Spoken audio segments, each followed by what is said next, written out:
రేవంత్ రెడ్డికి చెక్ పడుతుందా? తెలంగాణలో డీకే ఎవరు? ఆ ముగ్గురిలో అధిష్టానం ఎవరికి పవర్ షేరింగ్ సీట్ ఇస్తోంది? మూడో కంటికి తెలియకుండా రేవంత్కు ఎవరు ఎసరు పెడుతున్నారు? కర్ణాటకలో జరిగినట్లుగా తెలంగాణలో కూడా పవర్ షేరింగ్ సంగతేంటని అడిగేందుకు అసంతృప్త నేతలు హస్తినకు బయలుదేరబోతున్నారా? నిజంగానే రేవంత్ రెడ్డికి పదవీ గండం ఉందా? అసలు కాంగ్రెస్ పార్టీలో ఏం జరుగుతోంది, ఏం జరగబోతోంది ఇప్పుడు క్లియర్ కట్ గా తెలుసుకుందాం.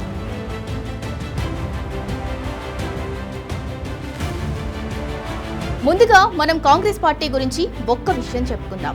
ఆ పార్టీ కాంపౌండ్ వాల్లో క్రమశిక్షణ అనే పదం వినబడదు.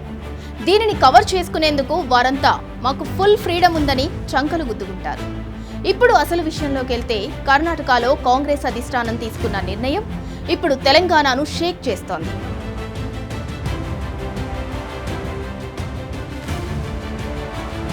కన్నడలో అధికార పంపిణీ ఒప్పందాన్ని అమలు చేశారు. ఈ పరిణామంతో తెలంగాణలోని సీనియర్ కాంగ్రెస్ నాయకులు అలర్ట్ అయ్యారు. మాకెప్పుడు న్యాయం జరుగుతోందని అడిగేందుకు వారంతా సిద్ధమయ్యారట. ఈ వార్త ఇప్పుడు రాజకీయ వర్గాల్లో జోరుగా ప్రచారం జరుగుతోంది. ఇక్కడ మనం ఒక విషయం గుర్తు చేసుకోవాలి. తెలంగాణలో కరుడుగట్టిన కాంగ్రెస్ నాయకుడికే సీఎం సీటు ఇవ్వాలనే డిమాండ్ ఎప్పటి నుంచో ఉంది. సోషల్ మీడియాలో కూడా ఇది తరచూ చర్చకు వస్తూనే ఉంటుంది.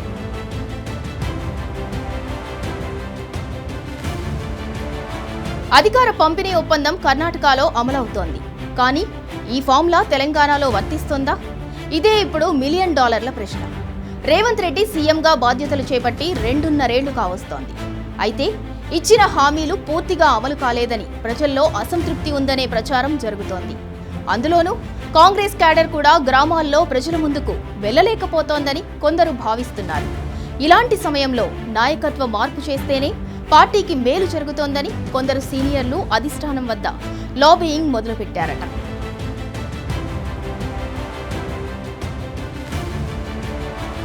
రేవంత్ రెడ్డి లాంటి లీడర్లను కాంగ్రెస్ పార్టీ చాలా మందిని చూసింది. ఒకరి కాలును ఒకరు పట్టుకొని లాక్కోవటం ఆ పార్టీలో కామన్. అందుకే కాంగ్రెస్ అంటేనే కాంట్రవర్సీలకు కేర్ ఆఫ్ అడ్రస్ అంటారు. మొదటి నుంచి రేవంత్ ను ఓ వర్గం వ్యతిరేకిస్తుందనేది బహిరంగ రహస్యం. ఆ వర్గం నేతలు ఎప్పటికప్పుడు హస్తినకు ఫిర్యాదుల ఫైల్స్ పంపుతూనే ఉన్నారట. ఇప్పుడు మంత్రివర్గ విస్తరణ అనే అంశం తెరపైకి వచ్చింది. ఈ విస్తరణతో పాటే ముఖ్యమంత్రి మార్పు కూడా జరిగితే తమకు అవకాశాలు మెరుగుపడతాయని వారు బలంగా నమ్ముతున్నారు. ఒకవేళ రేవంత్ ను సీఎం పదవి నుంచి తొలగిస్తే తర్వాతి స్థానంలో ఎవరనే చర్చ మొదలైంది.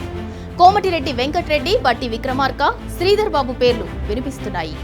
రేసులో ఉన్న సీనియర్ల పేర్లు వింటుంటే అసలు ప్లాన్ ఎంతో పక్కాగా ఉందనేది అర్థమవుతోంది.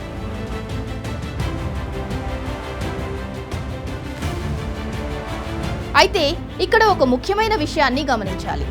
రేవంత్ రెడ్డిపై మొదటి రోజు నుంచి విమర్శలున్నాయి.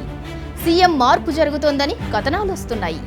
కానీ అధిష్టానంతో రేవంత్ నిరంతరం టచ్లో ఉంటున్నారు. తన పట్టును ఆయన ఎలా కాపాడుకుంటున్నారు? తనపై వచ్చే విమర్శలను ఎలా తిప్పికొడుతున్నారు? ఒకవైపు సీనియర్ల లాబియింగ్, మరోవైపు రేవంత్ వ్యూహాలు. ఈ రెండిటి మధ్య అధిష్టానం ఎటువైపు మొగ్గు చూపుతోందనేది సస్పెన్స్.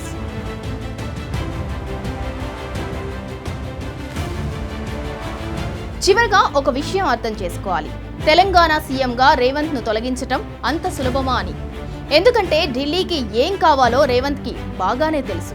అందుకే సీఎం మార్పు ప్రచారం జరిగితే చాలు గో ఢిల్లీ అంటారు.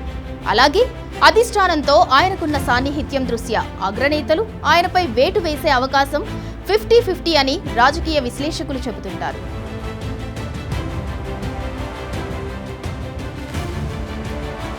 తాజాగా కర్ణాటక పరిణామాలు రేవంత్ రెడ్డిని మరింత అప్రమత్తం చేశాయి. ఆయనలో ఏదో తెలియని భయం మొదలైందట. ఏది ఏమైనా రాబోయే మంత్రివర్గ విస్తరణే తెలంగాణ భవిష్యత్తును నిర్ణయించబోతోందని తెలుస్తోంది. ఆ విస్తరణలో ఎవరికి చోటు దక్కుతోంది? అధిష్టానం ఎవరికి చెక్ పెడుతోంది? అసలు సీఎం మార్పు జరుగుతుందన్న ప్రచారంలో నిజమెంత అన్నది త్వరలోనే తేలిపోతోంది.